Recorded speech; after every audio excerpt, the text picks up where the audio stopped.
What's up, everybody? It's Alex from Heavy New York, and on the phone we got Jennifer from Beyond the Black. Thank you so much for your time today. I appreciate it.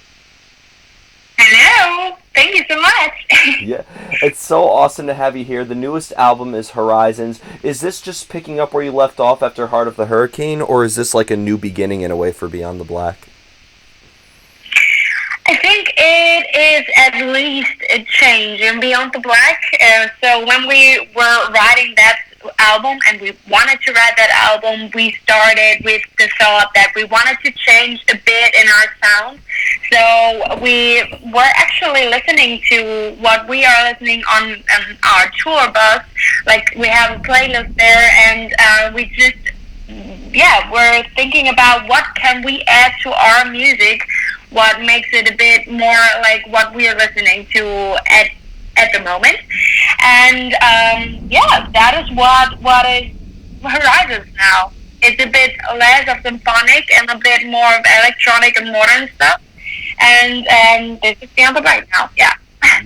Could like some of these singles that you release, like Wounded Healer, which features Elise from Amaranth, or the other singles, could they almost serve as like a clear representation of what this whole album is going to sound like, or is that just the beginning in a way? I think it's more of a beginning, because I think Misery is one of these songs that are totally different to what we did before and a bit different to what is on the album, but it's still fitting into the album, but it's like one phase of all of the phases that we're showing there. And also we showed super different things during this or before the album release. Like Bone Pariahs is also different to Misery, and Wounded Healer is also a bit different. And I think this is always something that is super important to us. That everybody who listens to that album finds a song that he likes the most. And I think this is something that we got on this album as well. Yeah. Did maybe, because I know that you were featured on a couple of songs from Camelot between The Heart of a Hurricane and Horizons, do you think that maybe like working with Camelot in a way also maybe influenced this album as well? I think everything that I did between Heart of the Hurricane and now was influencing all of that, because I did also a big German TV show, and we were on festivals that we didn't have before, like Rock am Ring and all of that stuff in Germany that is not just metal, also rock and pop and all of this stuff. And I think maybe this is something that influenced us a lot. So, of course, something like these features with Camelot as well, and all of the stuff that we experienced during these two albums. I think always every album tells the story of what we did before. Do you need like music before you come up with lyrics, or do you sometimes have like a story or inspiration or an idea that you want to address in your lyrics, and that could help determine the music?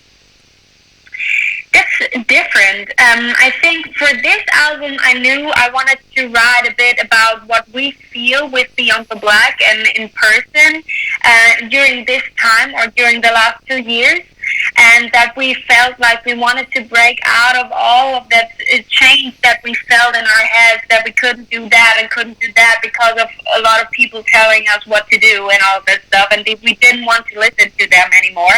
So this is something that was super important to me to tell in this album. But normally when it comes to every single song, I love to start with the music and to get inspired by the music, what it feels like, and what we can tell the most with this kind of music. Does inspiration sometimes come out of nowhere, or do you have to like maybe be in a certain room or in a certain element in order for like the creative energy to flow?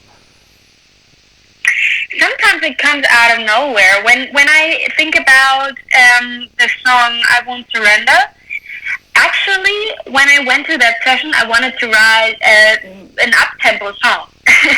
And it came out that it's a ballad now, and about a theme that I didn't want to write about anymore, because I wanted to write about something more positive and all of this stuff. And then something came out like about 2016 where I felt really bad and about the history of Beyond the Black. I don't know if you know a lot about the history of Beyond the Black, but there was a bad time for me, and this was something that I didn't want to write about anymore, and because I thought it passed for me, and I think I don't have to write about it anymore because I thought a lot about it and it's passed. But it surprised me that I felt like I had to write about this theme again, so that this thing or this song came out of nowhere and as a surprise for me. But normally it's a bit different, and I really think about what to tell in this song and what I want to tell the people. Yeah. That's a very fascinating. I mean, like, when you look at, like, the entirety of the Beyond the Black catalog, when you look at, you know, like, Lost in Forever, and when you even going even further back to Songs of Love and Death, like, is it almost kind of like a timeline or maybe like a self-portrait of who you are at that particular time in a way? Yeah, I definitely think so. I think in every musician you can see when this album comes out a bit of his time during I think 1 or 2 or whatever, how many years that you can really tell this is a new step for this artist. And I think it's the same with us, with Songs of Love and Death. I was like a super young 18-year-old woman that was like thinking about just doing music, and now it's getting more deeper, I think. Yeah, more personal. Art comes out of art. That's like the best way to describe it. And I'd imagine, like, you know, it's fair to say, I mean, this is a huge what-if question, but, like, it's fair to say that if you didn't do the stuff that we heard off of Songs in Love and Death, and then you didn't do Lost in Forever, it's fair to say, like, if it wasn't for one album, it couldn't have possibly led up to the album that came after that, right? Yeah, definitely. I would never write something like this for this new album again. Not that I didn't like it, I really loved it, and our first album is one of our strongest albums ever, so I wouldn't regret that. So I always think you have to show the fans on what step you are right now. Or this is something that I feel. I know that a lot of bands try to present something that other bands are not, and maybe this is what they want to tell about, but for me it's like more a personal thing. So when I do a step in person that is super important for me, I have to show that in my music as well. Yeah. Do you like to leave the music open to interpretation, or, like, do you try to engage the listener into what you are singing about? Most of all, I want the people that they can put their own situation into our songs. I think this is the most important thing that people need.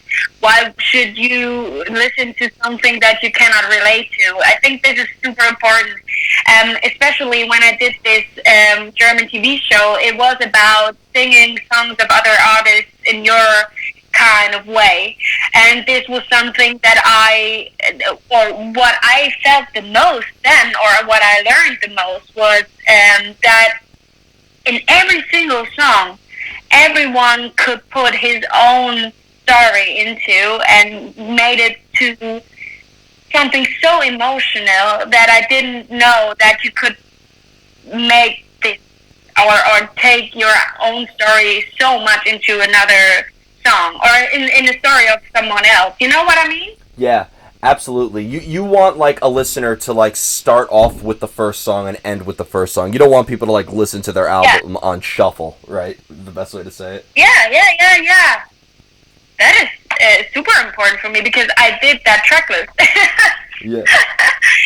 And I think it's super important that you show the people all the different things, in not like that they're bored or something, so that they are like they are always surprised what comes next, and that it doesn't sound similar, and that it's not always about the same theme.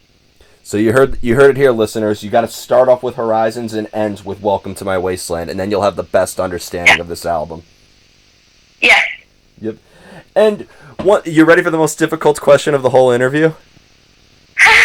Maybe. How do you know when a song is done? Wow. Okay, I didn't expect that.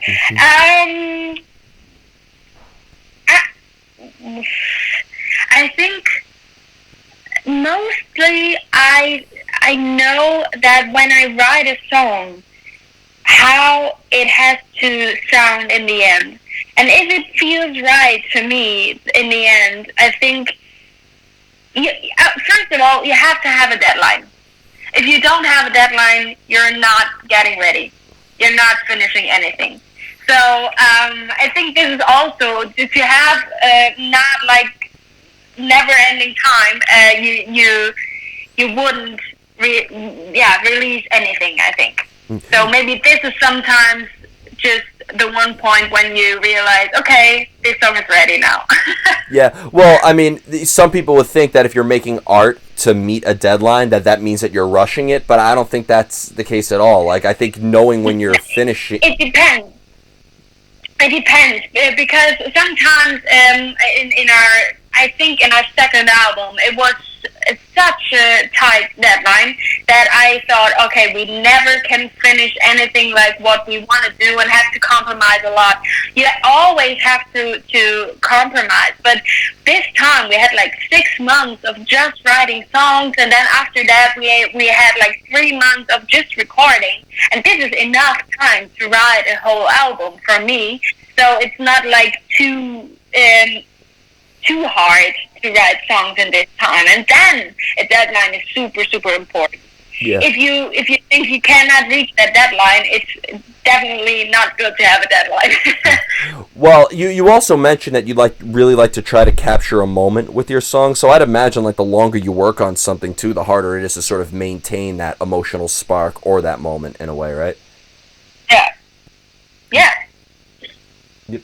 And I feel like the presentation almost is just as important as the album in a way. Like when you are like when you perform this material live or you revisit it, does it almost kind of put you back at that place in time as well? Sometimes it depends. Sometimes when I'm playing it live, I create more memories with that song. So when people are singing it with us and all of that stuff, that it can be more important than writing the song. But sometimes also, I think maybe I Won't Surrender could be one song that I always think more about the time when I was writing it than maybe, I don't know. Yeah, it always has to do with all the memories that comes together with the song. Mm-hmm. And one thing I was also really curious about is, do you almost in a way like have to, when it comes to recording the material or even performing the material, do you almost have to like portray a character in a way? Like, is it almost kind of like you have to escape yourself in a way to execute the material? Normally not. But there is definitely, when I'm recording stuff vocally, it's for me like getting into every single emotion that I have. And sometimes this can feel like escaping or being different than normally, because you're concentrating on one part that is inside of you. I don't know if that is a good explanation of what I mean, but I think it's concentrating so much. Like, maybe do I have something that I can tell about this? Maybe it's something that is telling you, fuck off. I just I do whatever I want. Like this attitude. This is not the whole me, but sometimes I need this attitude in singing to make this song like more like that the people can feel what I was thinking about. So it feels sometimes a bit like that's not me, but it is me. Not like that.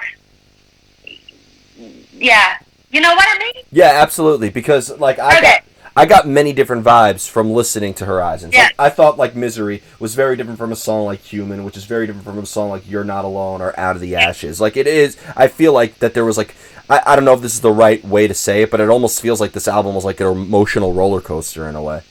Yes, that's right. You can tell exactly like that.